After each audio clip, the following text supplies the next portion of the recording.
Hello and welcome to the official YouTube channel of Khabras International School. Dear students, I hope you all are doing well.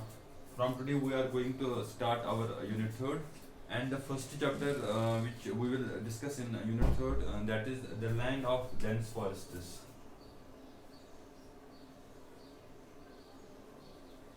The land of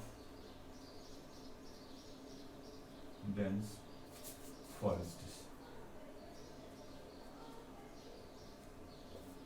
बेटा ये आपके unit 3rd में पहला chapter है, the land of dense forests. Before we will start this lecture, the land of dense forests. We will start this chapter. Let me clear you one thing here, that you have to do one thing.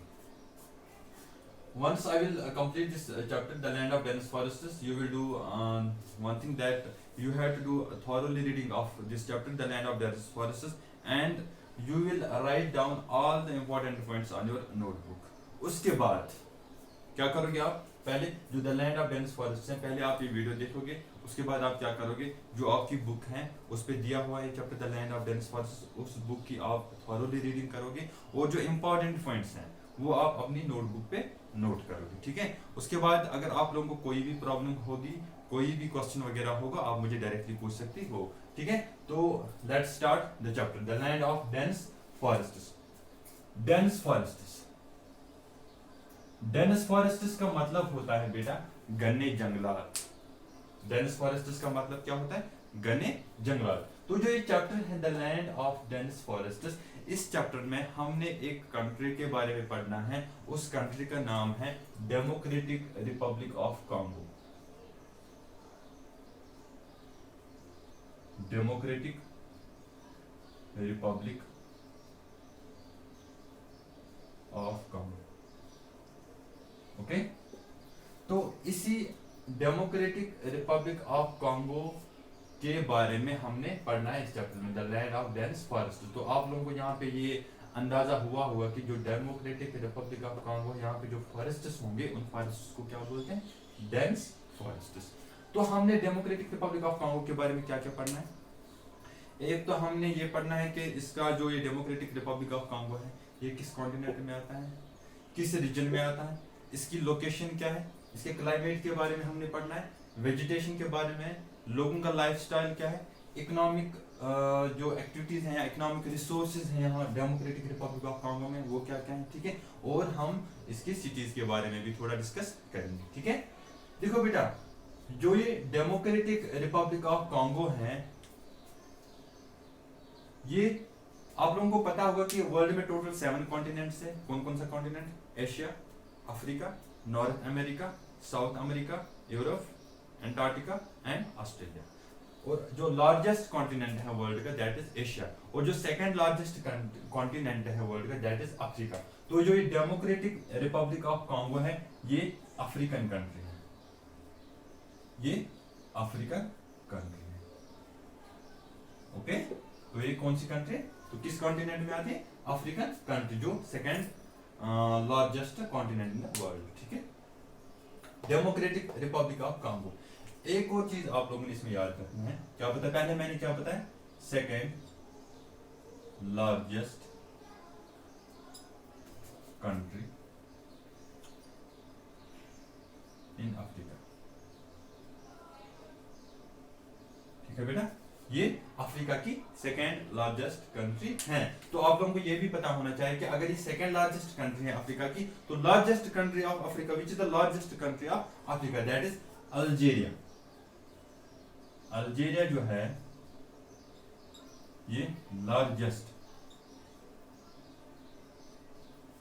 Country है Africa की, in Africa. Okay. Democratic Republic of Congo की जो capital है, इसकी जो capital है वह है किनशासा. क्या है? किनशासा.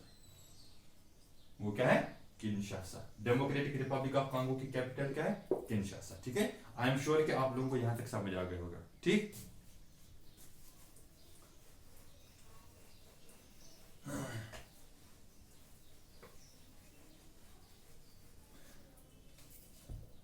जो ये डेमोक्रेटिक रिपब्लिक ऑफ कॉन्गो यानी डीआरसी है, ये अब हमने देखना है कि ये किस रीजन में आता है। ठीक, ये जिस रीजन में लाई करता है उस रीजन को हम बोलते हैं इक्वेटोरियल रीजन। किस रीजन में आता है? Equatorial reason, equatorial region. ठीक, अब हमने ये भी देखना है कि ये इक्वेटोरियल रीजन कहां पे होता है। ठीक है, देखो बेटा, this is our earth and the imaginary line which divides our earth in two equal parts, that is equator, that is equator, 0 degree. Equator ये एक ऐसी इमेजिनरी लाइन है जो हमारी अर्थ को 2 इक्वल पार्ट्स में डिवाइड करती है। किस किस पार्ट में? ये वाला पार्ट होता है northern hemisphere and this part is southern hemisphere. ठीक है, तो ये हो गई इक्वेटर। ठीक है, इक्वेटर के ऊपर एक और इमेजिनरी लाइन है, ये वाली। ठीक है, जिसका लैटिट्यूड है 23.5 डिग्री नॉर्थ। इस लाइन को हम बोलते हैं ट्रॉपिक ऑफ कैंसर। इस लाइन को हम क्या बोलते हैं? Tropic of Cancer. ठीक, ये नॉर्दर्न हेमिस्फीयर में आते हैं। साउदर्न हेमिस्फीयर में एक और इमेजिनरी लाइन है, दिस वन, जिसका लैटिट्यूड है 23.5 डिग्री साउथ। इस लाइन को हम बोलते हैं Tropic of Capricorn, Tropic of Capricorn, Tropic of Capricorn. I hope आप लोगों को यहां तक समझ आ गया होगा।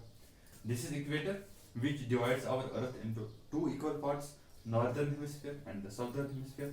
This is tropic of Cancer and its latitude is 23.5 degree north.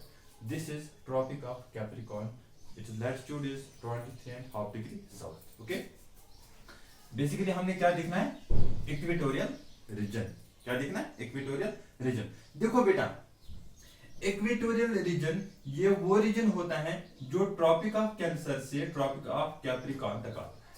Tropic of cancer यहां से यहां तक, ट्रॉपिक ऑफ कैंसर जो ये वाला एरिया है, जो ये वाला रीजन है, दिस रीजन।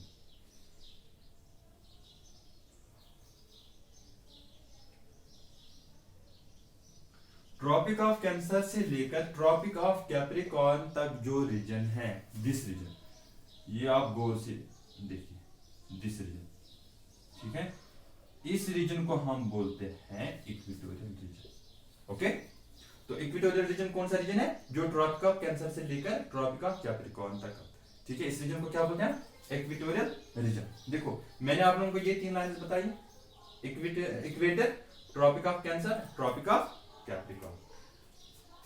एक और इमेजिनरी लाइन आपने याद रखनी है, दैट इज, जिसका लैटिट्यूड है 66.5 डिग्री नॉर्थ।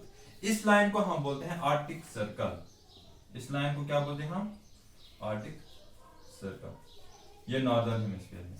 इसी तरह साउदर्न हेमिस्फीयर में 66.5 डिग्री साउथ लैटिट्यूड पे जो लाइन है, इसको हम बोलते हैं एंटार्क्टिक सर्कल।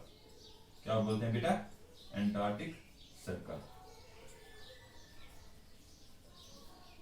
आप लोगों ने बेसिकली ये और ये याद रखना था, लेकिन ये भी आप याद रखिए। ठीक है, इक्वेटर 0 डिग्री, इसका जो लैटिट्यूड है। Tropic of Cancer 23.5 degree north, Tropic of Capricorn 23.5 degree south, Arctic Circle 66.5 degree north, Antarctic Circle 66.5 degree south. ठीक है, और 2 पोलर रीजन हैं, ये वाला और ये वाला। ठीक है, इनको हम बोलते हैं पोलर रीजन। ये है नॉर्थ पोल, जिसका लैटिट्यूड है 90 डिग्री नॉर्थ, इसको हम बोलते हैं नॉर्थ पोल। ठीक है, तो जो ये 90 डिग्री साउथ पे है, इसको हम बोलते हैं साउथ पोल। क्या बोलते हैं? South Pole. क्या बोलते हैं? South Pole. Equator 0 degree, Tropic of Cancer 23.5 degree north, Tropic of Capricorn 23.5 degree south, Arctic Circle 66.5 degree north, Antarctic Circle 66.5 degree south, North Pole 90 degree north, South Pole 90 degree south. ठीक, हम बात कर रहे थे equatorial region की। Equatorial region जो Tropic of Cancer और Tropic of Capricorn, यहां से यहां तक इस रीजन को हम बोलते हैं इक्वेटोरियल रीजन। ठीक है, देखो बेटा, जो ये इक्वेटोरियल रीजन है, यहां का जो क्लाइमेट होता है वो होता है hot and wet climate. Hot and wet climate. ठीक है, इक्वेटोरियल रीजन का क्लाइमेट क्या होता है? Hot and wet. ठीक है, जो डेमोक्रेटिक रिपब्लिक ऑफ कांगो है, ये किस रीजन में लाई करता है? इक्वेटोरियल रीजन में। ठीक, आई एम श्योर कि आप लोगों को यहां तक अच्छे से समझ आ गया होगा। ठीक है बेटा, देखो बेटा, इसके बाद मैंने आप लोगों को यह भी बताया कि जो डेमोक्रेटिक रिपब्लिक ऑफ कांगो है, ये सेकेंड लार्जेस्ट कंट्री है अफ्रीका में। ठीक है, इसकी जो कैपिटल है वो है किंशासा। जो सबसे बड़ी कंट्री है अफ्रीकन कॉन्टिनेंट में, दैट इज अल्जीरिया। अगर हम इसके एरिया की बात करेंगे, डेमोक्रेटिक रिपब्लिक ऑफ कांगो जो है, अगर हम इसके एरिया की बात करेंगे तो इसका जो टोटल एरिया है that is 23.5 lakh square kilometres.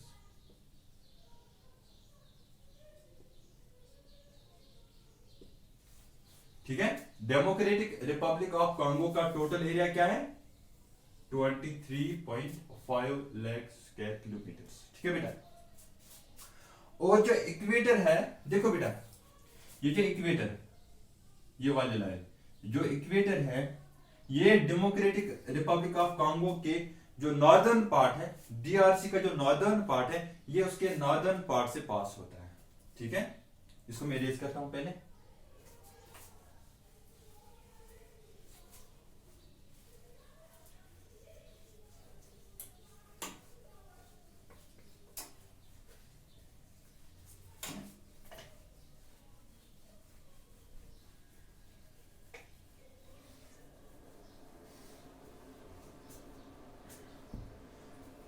क्या बताया मैंने अभी आपको, जो इक्वेटर है ये डीआरसी के नॉर्दर्न पार्ट से पास होता है, नॉर्दर्न पार्ट से पास होता है। ठीक, ठीक है बेटा। उसके बाद जो आप लोगों ने इसमें याद रखना है दैट इज लोकेशन। लोकेशन तो मैंने आप लोगों को पहले ही बताया कि ये अफ्रीकन कॉन्टिनेंट, अफ्रीका कॉन्टिनेंट में है और अफ्रीका में बिल्कुल सेंटर में आता है। ठीक है, अफ्रीका के सेंटर में ये लाई करता है। ठीक है, अब एक और इंपॉर्टेंट चीज जो आप लोगों ने इसमें याद रखना है that is neighbouring countries. Neighbouring countries,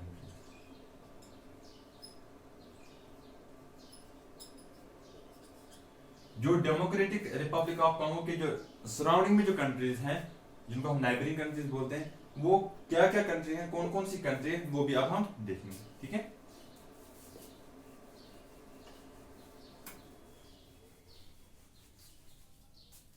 neighbouring countries,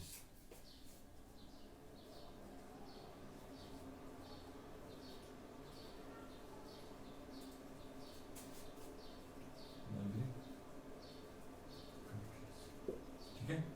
देखो बेटा, सबसे पहले आप लोग याद रखिएगा, पहली नेबरिंग कंट्री जो इसकी वो है अंगोला। ठीक, अंगोला के बाद तंजानिया। ठीक, तंजानिया के बाद युगांडा, रवांडा, ब्रूंडी। ठीक, ब्रूंडी। उसके बाद है साउथ सूडान, साउथ सूडान। उसके बाद है साउथ सूडान के बाद है central African Republic, central African Republic. Central African Republic के बाद है रिपब्लिक ऑफ कांगो, ये अलग कंट्रीज हैं। एक है डेमोक्रेटिक रिपब्लिक ऑफ कांगो और दूसरी जो कंट्री है that is Republic of Congo. ठीक है, Republic of Congo, Republic of Congo. एक और कंट्री है, टोटल 9 कंट्रीज है इसके, नाइबेरियन कंट्री जो है वो टोटल 9 है। एक और कंट्री जो है वो है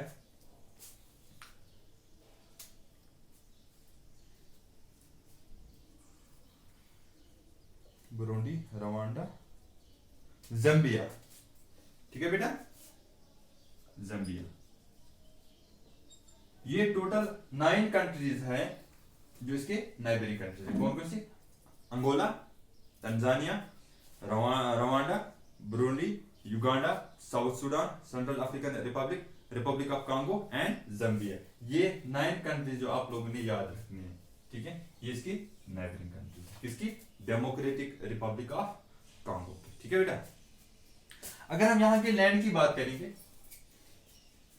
यहाँ पे एक सेंट्रल अफ्रीका, सॉरी अफ्रीका में एक इंपॉर्टेंट रिवर है जिसको हम रिवर कांगो बोलते हैं,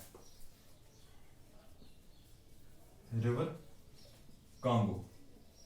ठीक है बेटा, ये रिवर कांगो कहां से पास होता है? Democratic Republic of Congo. ठीक है, और ये वहां का सबसे बड़ा रिवर है। River Congo democratic Republic of Congo का सबसे बड़ा रिवर है। ठीक है, और इस रिवर कांगो को वहां पे बोलते हैं हाईवे ऑफ सेंट्रल अफ्रीका। क्या बोलते हैं?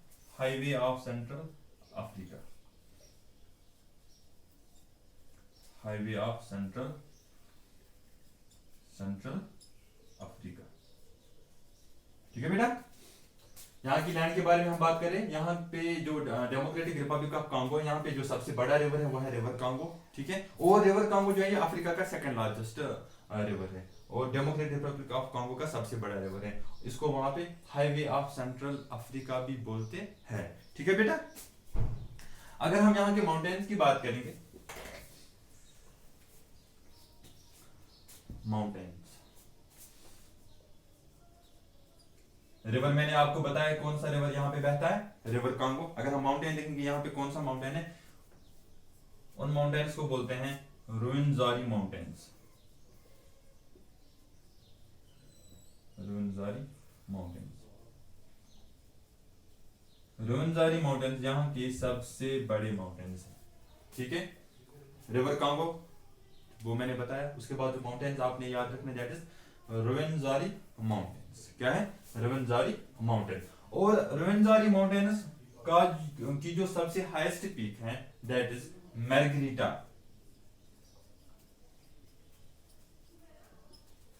मार्गरीटा रुवेनजारी माउंटेन्स की हाईएस्ट पीक है,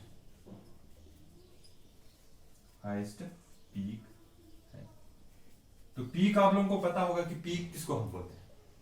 देखो बेटा, मानो कि ये कोई माउंटेन है, ठीक है, ये कोई माउंटेन है, किसी माउंटेन का जो हाईएस्ट पॉइंट होता है, माउंटेन का जो हाईएस्ट पॉइंट होता है, ठीक है, जैसे हिमालय का जो हाईएस्ट पॉइंट है that is mount Everest. Mount Everest world की सबसे लार्जेस्ट पीक है। ठीक है, किसी माउंटेन का जो हाईएस्ट पॉइंट होता है, ठीक है, उस पॉइंट को हम बोलते हैं पीक। क्या बोलते हैं? पीक। पीक का एक और नाम है, इसको हम सुमिट भी बोलते हैं। क्या बोलते हैं? सुमिट भी। ठीक है, तो कौन से माउंटेन्स है डेमोक्रेटिक रिपब्लिक ऑफ कांगो में? रुवेनजारी माउंटेन्स। और रुवेनजारी माउंटेन्स की जो सबसे हाईएस्ट पीक है उसको क्या बोलते हैं हम? मार्गरीटा। क्या बोलते हैं? मार्गरीटा। अगर हम, अभी मैंने आपको यहाँ का रिवर भी बताया, यहाँ के माउंटेन, यहाँ का माउंटेन भी बताया, आप देखते हैं यहाँ पे कौन कौन सा लेक है।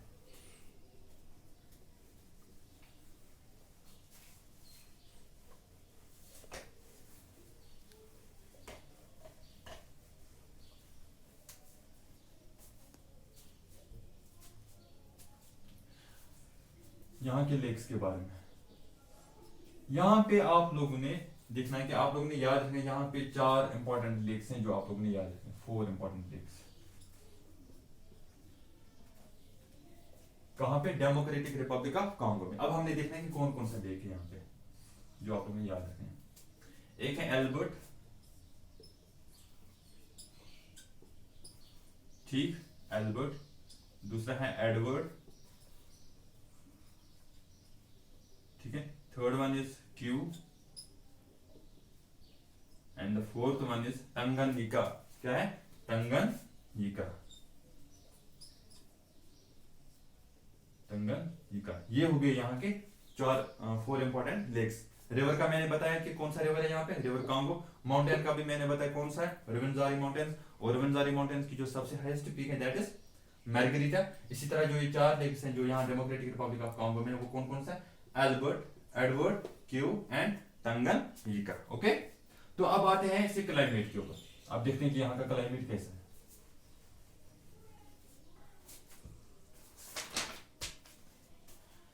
देखो बेटा, क्लाइमेट जो डेमोक्रेटिक रिपब्लिक ऑफ कांगो है, यहाँ पे जो क्लाइमेट है दैट इज इक्वेटोरियल क्लाइमेट। कौन सा क्लाइमेट है यहाँ पे? Equatorial climate, equatorial climate. ठीक है, इक्वेटोरियल का क्लाइमेट का मतलब होता है hot and rainy through out the year. Simply hot and rainy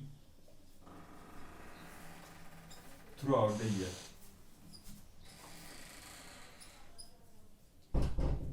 hot and rainy throughout the year, जहां पे मतलब गर्म भी होता है पूरे साल और बारिश भी पड़ती है। ठीक है, उसको क्या बोलते हैं हम? Equatorial climate. तो डेमोक्रेटिक रिपब्लिक ऑफ कांगो में कौन सा क्लाइमेट है, किस टाइप का क्लाइमेट है? Equatorial climate. Equatorial climate mean simply hot and rainy through out the year.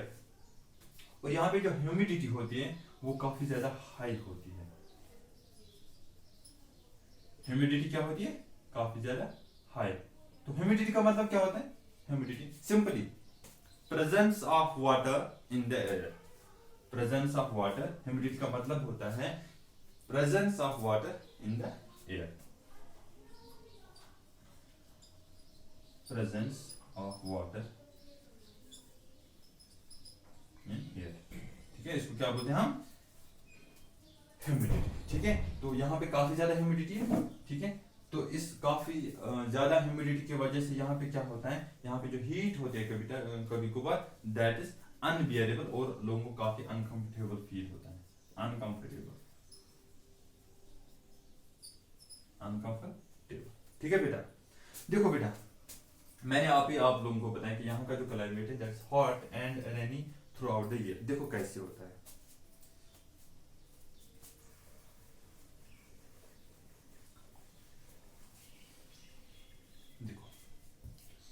अगर हम मॉर्निंग की बात करेंगे, मॉर्निंग में यहाँ पे काफी अच्छा मौसम होता है, प्लीजेंट मौसम, प्लीजेंट मौसम होता है। ठीक है, मॉर्निंग में जब नून का टाइम आता है, जो टेम्परेचर होता है वो बढ़ जाता है। जो टेम्परेचर होता है वो बढ़ जाता है। ठीक है, तो गर्मी बढ़ जाती है। ठीक है, फिर जब आफ्टरनून का टाइम आता है, आफ्टरनून का टाइम जो आता है, ठीक है, उस टाइम क्या होता है, जो टेम्परेचर होता है वो क्लाउडी होता है, क्लाउड्स वगैरह होते हैं। ठीक, अब जब इवनिंग और नाइट का टाइम होता है, इवनिंग का टाइम, तो यहां पे रेन स्टार्ट होनी होती है। यहां पे क्या होता है? रेन। फिर जब नाइट का टाइम होता है, जो रात होती है, वो काफी ज्यादा कूल होती है। ये आप लोगों ने इसे याद रखना है। मॉर्निंग का जो टाइम होता है काफी ज्यादा प्लीजेंट होता है। ठीक है, नून के टाइम में जो टेम्परेचर है वो बढ़ जाता है, गर्मी होती है। ठीक है, आफ्टरनून में फिर क्या होता है? क्लाउड छाए जाते हैं। ठीक है, फिर इवनिंग के टाइम फिर रेन होता है। फिर जो आप लोगों को तो ये पता ही होगा कि जब रेन होती है तो फिर तो जो टेम्परेचर होता है, मौसम वगैरह होता है, वो अच्छा फिर हो जाता है। ठीक है, फिर नाइट जो होती है वहां पे कूल होती है। So this is all about climate of Democratic Republic of Congo. अगर हम यहाँ के वेजिटेशन की बात करेंगे,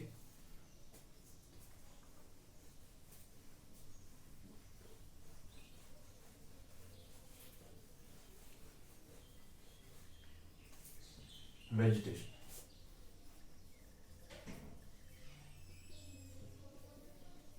वेजिटेशन का मतलब क्या होता है बेटा? Plants and trees. Simply plants and trees, जो पेड़ पौधे वगैरह होते हैं उनको क्या बोलते हैं, वेजिटेशन। क्या बोलते हैं, वेजिटेशन। ठीक है, देखो आप लोगों को मैं एक बात यहाँ पे बताना चाहूंगा कि जो हॉट और ह्यूमिड रीजन होते हैं, क्योंकि जो डेमोक्रेटिक रिपब्लिक ऑफ कांगो है this is hot and humid region. ठीक है, जो हॉट और ह्यूमिड रीजन होते हैं, hot and humid reason,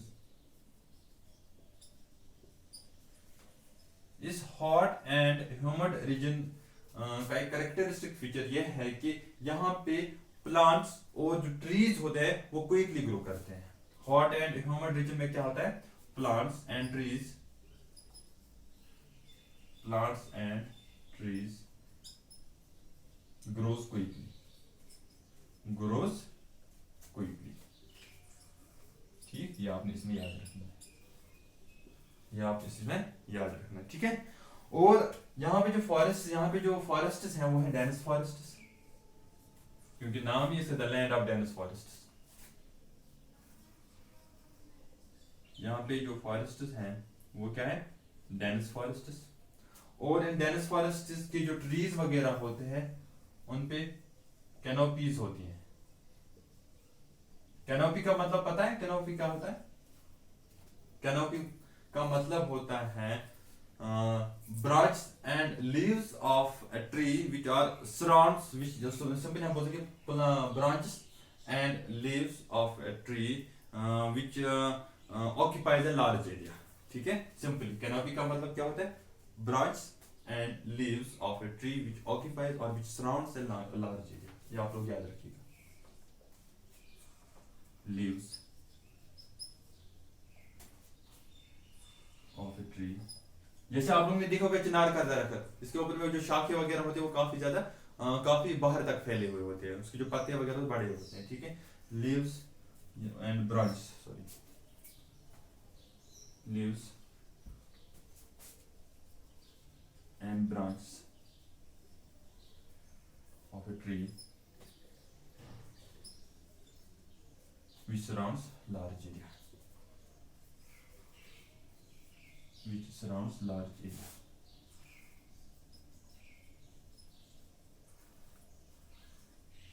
large area, इसको क्या बोलते हैं हम, कैनोपी। क्या बोलते हैं, कैनोपी। और यहाँ पे जो फॉरेस्ट, यहाँ पे तो through out the year rain होता है, तो जो ये डेनिस फॉरेस्ट है यहाँ पे, ये एवरग्रीन फॉरेस्ट है। यहाँ पे कौन से फॉरेस्ट है, एवरग्रीन,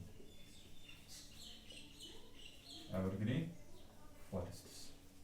एवरग्रीन फॉरेस्ट का मतलब होता है which are green throughout the year. ठीक है, जो साल भर सरसब्ज रहते हैं। ठीक है, उनको क्या बोलते हैं, एवरग्रीन फॉरेस्ट। सरसब्ज क्यों रहते हैं, क्योंकि थ्रू आउट द ईयर यहाँ पे तो रेनफॉल पड़ ही जाता है। ठीक है, और डेनिस फॉरेस्ट की कैरेक्टरिस्टिक फीचर है, यहाँ पे जो फॉरेस्ट होते हैं वो क्या होते हैं, एवरग्रीन फॉरेस्ट। ठीक है, so this is all about the vegetation of this Democratic Republic of Congo.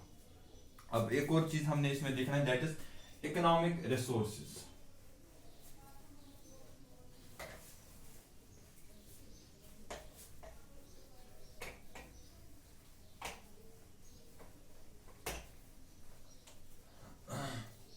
एक और चीज जो आप लोगों ने इसमें देखना है, that is economic resources. Economic resources, resources, resources का मतलब क्या होता है, अगर हम रिसोर्सेज को डिफाइन करना होगा तो हम कैसे करेंगे, सिंपली रिसोर्सेज का मतलब होता है everything available in our environment which can be used to satisfy our needs. हर वो चीज जो हमारे एनवायरनमेंट में अवेलेबल है जिससे हमारी जो नीड्स हैं वो फुलफिल होती है, जिसे हम सिंपली बोलते हैं वसाइल। ठीक है, इकोनॉमिक रिसोर्सेज और those resources which have monetary value. Simply economic resources तो वो रिसोर्स, वो वसाइल होते हैं जिनको मॉनेटरी वैल्यू होता है। ठीक है, उनको क्या बोलते हैं, इकोनॉमिक रिसोर्सेज। देखो बेटा, यहाँ के जो लोग हैं, यहाँ के लोगों का जो मेन ऑक्यूपेशन है दैट इज फार्मिंग। यहाँ के लोगों का मेन ऑक्यूपेशन क्या है, फार्मिंग, मेन ऑक्यूपेशन। ठीक, यहाँ के लोगों का मेन ऑक्यूपेशन क्या है, फार्मिंग।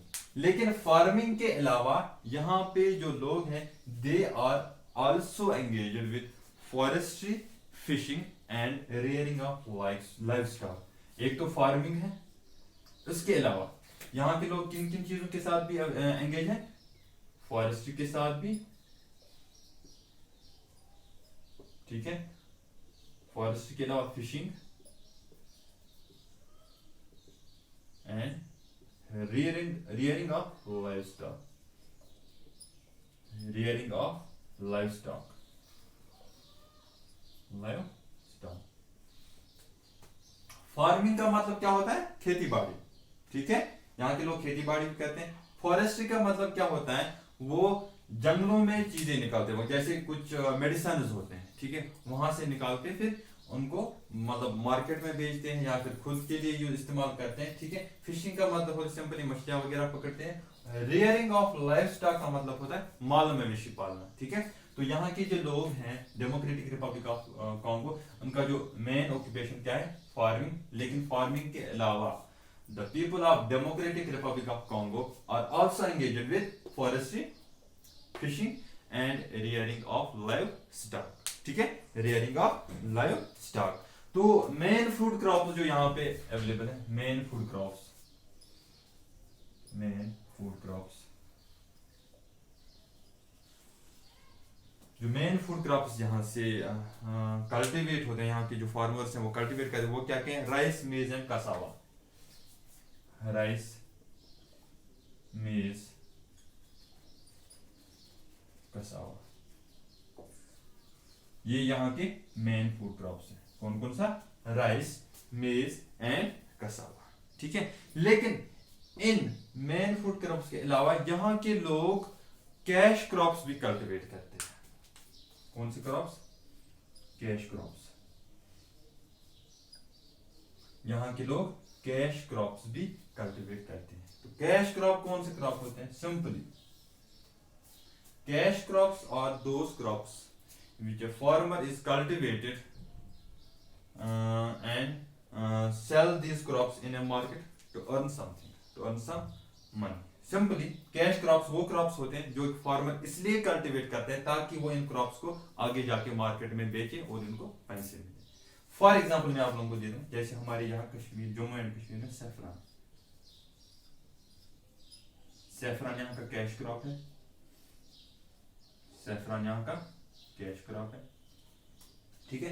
देखो अब आप लोगों को ये भी पता होना चाहिए कि जो ये सैफरान है ये हमारे जम्मू एंड कश्मीर में किस किस प्लेस पे कल्टीवेट होता है, ठीक है। और इस सैफरान के लिए जो सॉइल इंपॉर्टेंट है, जो सॉइल इसके लिए जरूरी होते हैं, वो दैट्स कॉल्ड कारेवास। ये आप लोगों के इस चैप्टर में नहीं है लेकिन आप फिर भी याद रखिएगा ये कारेवास।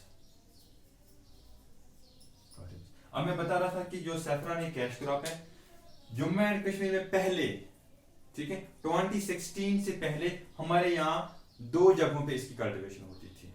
एक पामपोर जो डिस्ट्रिक्ट पुलवामा में है,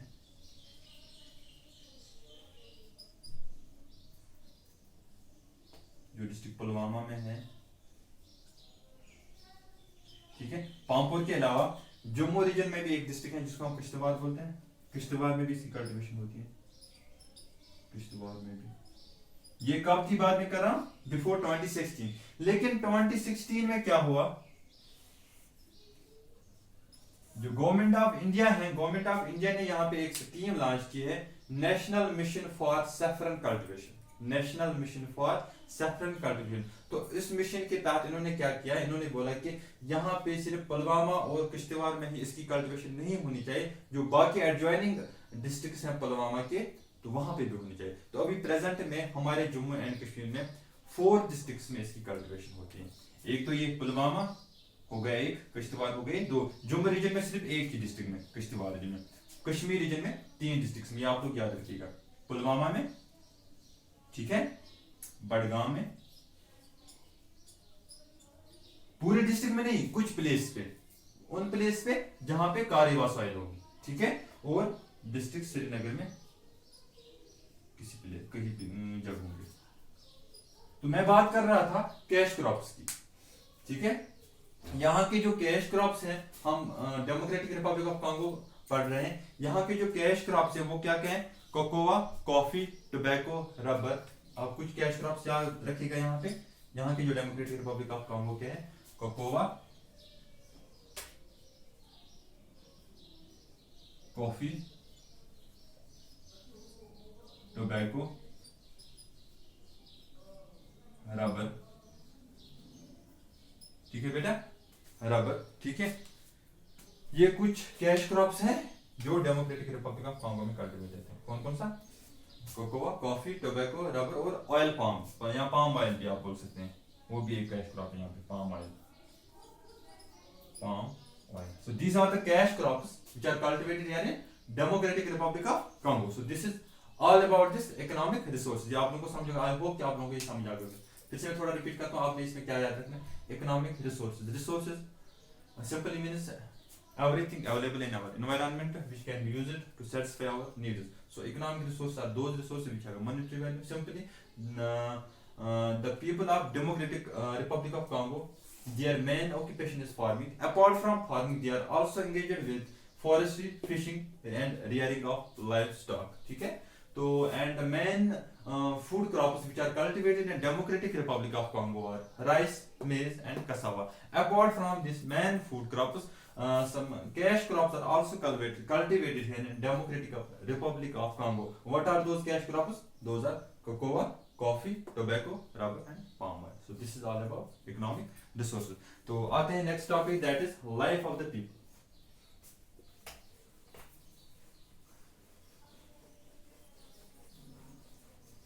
आई होप कि आप लोगों को ये अच्छे से समझ आ गया होगा, लेकिन आप लोग ने भी एक काम करना होगा।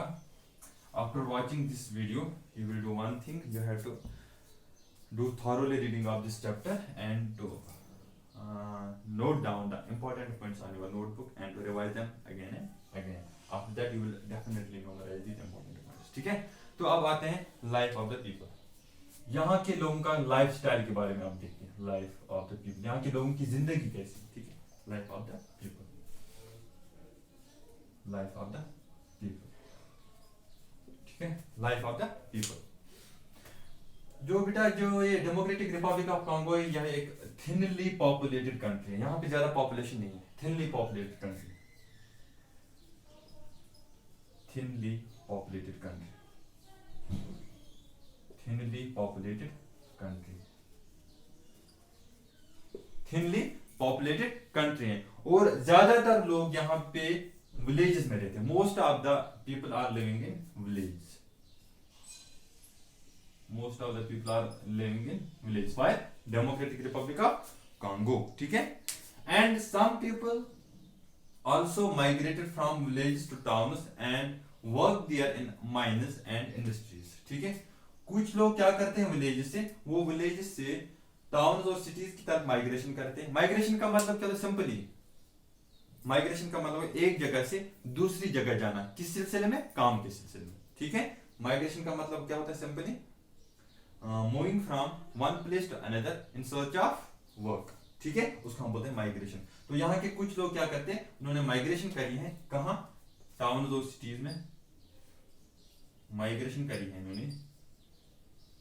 कहाँ? टाउन्स और सिटीज में, और वहां पे काम करते हैं। वहां की जो माइनस और फैक्ट्रीज हैं, यहाँ पे इंडस्ट्रीज ज्यादा नहीं है।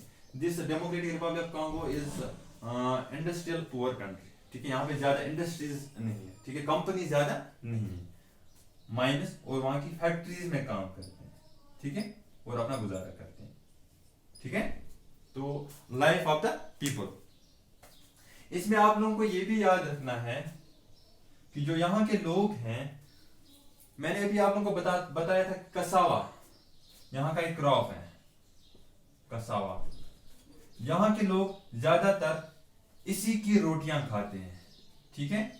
इसको फ्लोर वगैरह बनाते हैं, फिर उसी को फिर आटा बनाते हैं, ठीक है? और इसी की सॉरी इसको फिर ब्रेड वगैरह बनाते हैं, ठीक है? उसी का ब्रेड खाते हैं, ठीक है? ब्रेड किस की? कसावा की। इस ब्रेड के अलावा यहाँ के लोगों का जो मेन डाइट है दैट इज फिश,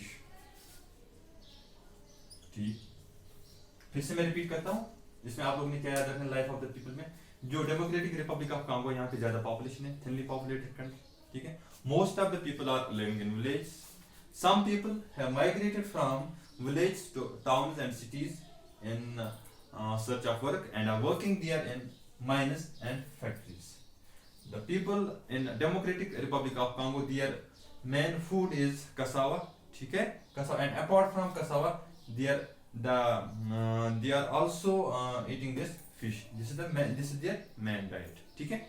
और यहाँ के लोगों के जो मैक्सिमम पॉपुलेशन है, ठीक है, बंतो पीपल, बंतो, ठीक है, यहाँ के लोग हैं उनको बंतो बोलते हैं, ठीक है, बंतो। जैसे हम कश्मीर में रहते हैं तो हमें कश्मीरी बोलते हैं। कश्मीर में लोगों की जो मेजॉरिटी पॉपुलेशन है वो हमारे कश्मीर, हम कश्मीर की। इसी तरह जो डेमोक्रेटिक रिपब्लिक ऑफ कांगो, यहाँ के लोगों की जो मेजॉरिटी है वो क्या है, बंतो, मेजॉरिटी पॉपुलेशन इनकी है यहाँ पे। ज्यादातर लोग कौन से रहते हैं यहाँ पे, बंतो पीपल, ठीक है, मेजॉरिटी, ठीक, मेजॉरिटी। लेकिन इनके अलावा, बंदो के अलावा यहां पे एक और रेस के लोग रहते हैं जिनको बोलते हैं पिग्मीज। क्या बोलते हैं, पिग्मीज। जो ये पिग्मीज हैं ये डेमोक्रेटिक रिपब्लिक ऑफ कांगो के ओरिजिनल इनहेबिटेंट्स हैं, ठीक है। ये क्या है, ये आप याद रखिए, जो बंतो है ये मेजॉरिटी पॉपुलेशन है इनकी वहां पे डेमोक्रेटिक रिपब्लिक ऑफ कांगो के। जो पिग्मीज है ये यहाँ के ओरिजिनल इनहेबिटेंट्स हैं। क्या है, ओरिजिनल इनहेबिटेंट्स, ओरिजिनल इनहेबिटेंट्स, ठीक है, ओरिजिनल इनहेबिटेंट्स, ठीक है। इन पिग्मीज को वहां पे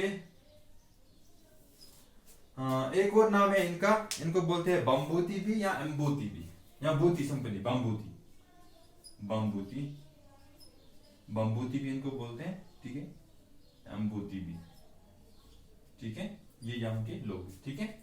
आप लोगों ने ये याद रखना है, Bantu majority population, Pygmies original inhabitants of this Democratic Republic of Congo, ठीक है। अब हमने, और जो ये बंतु है, बंतु पीपल, ये यहाँ पे एक फॉरेस्ट है, उन फॉरेस्ट को बोलते हैं इटोरी फॉरेस्ट।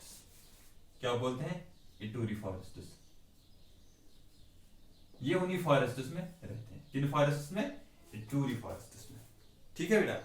जैसे ट्राइब्स होते हैं, ठीक है, ये वहां का एक ट्राइब है जो किन फॉरेस्ट में रहते हैं, इटोरी फॉरेस्ट में, ठीक है। तो अब हमने लास्ट में इसमें देखना है कुछ सिटीज, ठीक है। ट्रांसपोर्ट का आप लोगों ने इसमें इतना ही याद रखना है कि यहाँ पे जो ट्रांसपोर्ट है, देखो मैंने आप लोगों को पहले ही बताया कि जो डेनिस फॉरेस्ट है तो इनको यहाँ पे काफी ज्यादा मुश्किल होगा रोड्स बनाना या रेलवेज बनाना, इसलिए यहाँ पे जो रोड्स और रेलवेज हैं वो इतने ज्यादा डेवलप्ड नहीं है, ठीक है। मोस्ट यहाँ पे जो चीप टाइप ऑफ ट्रांसपोर्ट है दैट इज वाटरवेज, ठीक है। वाटरवेज के मतलब जो वाटरवेज है, वाटरवेज के जरिए ही यहाँ पे ये ट्रेड और कम्युनिकेशन वगैरह चलाते हैं, ठीक है।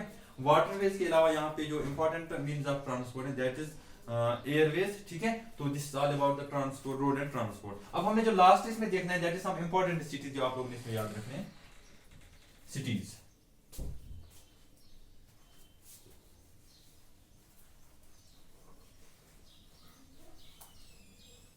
इसी के साथ हमारा जो ये चैप्टर है ये कंप्लीट हो रहा है। सिटीज, कुछ सिटीज आप इसमें याद रखिएगा जो डेमोक्रेटिक रिपब्लिक ऑफ कांगो में है। पहले मैंने आप लोगों को बताया था यहाँ की जो सबसे बड़ी सिटी है और यहाँ की जो कैपिटल सिटी है that is Kinshasa, Kinshasa, Kinshasa यहाँ की कैपिटल है और सबसे बड़ी city, largest city, largest city, ठीक है। किनशासा के अलावा आप लोगों ने जो सिटी इसमें याद रखनी वो है लिबुम्बाशी, लिबुम्बाशी, लिबुम्बाशी इंपॉर्टेंट सिटी है यहाँ की डेमोक्रेटिक रिपब्लिक ऑफ कांगो की। लिबुम्बाशी के अलावा जो जो ये लिबुम्बाशी है यहाँ पे ज्यादा मिनरल्स निकलते हैं, ठीक है। ये मिनरल रिच सिटी है, मिनरल रिच सिटी, इसलिए इसको ज्यादा इंपॉर्टेंस मिली है वहां पे, mineral rich city. Kinshasa, sorry Kinshasa, Lubumbashi. उसके अलावा जो आप लोगों ने यहाँ पे सिटीज का नाम याद रखना दैट इज कनांगा, किसनगनी, लिकासी, कनांगा, कनांगा, किसनगनी, किसनगनी एंड लिकासी, लिकासी, ठीक है। ये कुछ इंपॉर्टेंट सिटीज हैं जो आप लोगों ने इसमें याद रखनी। एक और सिटी है यहाँ पे जो काफी पुअर सिटी है दैट इज मटाडी, मटाड़ी भी आप याद रखिएगा। ये कुछ सिटीज है जो डेमोक्रेटिक रिपब्लिक ऑफ कॉन्गो में है। कौन कौन सा? किनशासा, लुबुम्बाशी, कनांगा, किसंगानी, ठीक है, लिकासी एंड मतारा। तो ये कुछ इंपॉर्टेंट सिटीज है जो कहाँ पे है? डेमोक्रेटिक रिपब्लिक ऑफ कॉन्गो में, ठीक। तो इसी के साथ this is all about this the land of dense forest. I hope कि आप लोगों को ये अच्छे से समझ आ गया होगा। इसके बाद भी अगर आप लोगों को कहीं पे कोई प्रॉब्लम होगी, कोई क्वेरी होगी आप लोगों की, आप लोग मुझे डायरेक्टली बोल सकते हैं, ठीक है। तो फिर से मैं रिपीट करना चाहूंगा, फिर से मैं क्लियर करना चाहूंगा आप लोगों को कि आप लोग इस चैप्टर की थॉरोली रीडिंग करोगे और जो इंपॉर्टेंट पॉइंट्स हैं पहले आप इस वीडियो को देखेंगे, उसके बाद बुक की थॉरोली रीडिंग करोगे और जो इंपॉर्टेंट पॉइंट्स हैं वो आप अपनी नोटबुक पे लिखोगे, ठीक है, और उनको फिर बार बार रिवाइज करोगे। तो इस चैप्टर में इतना ही है। इंशाल्लाह नेक्स्ट लेक्चर में मिलते हैं नेक्स्ट चैप्टर के साथ। तब तक के लिए अल्लाह हाफिज, बाय एंड टेक केयर।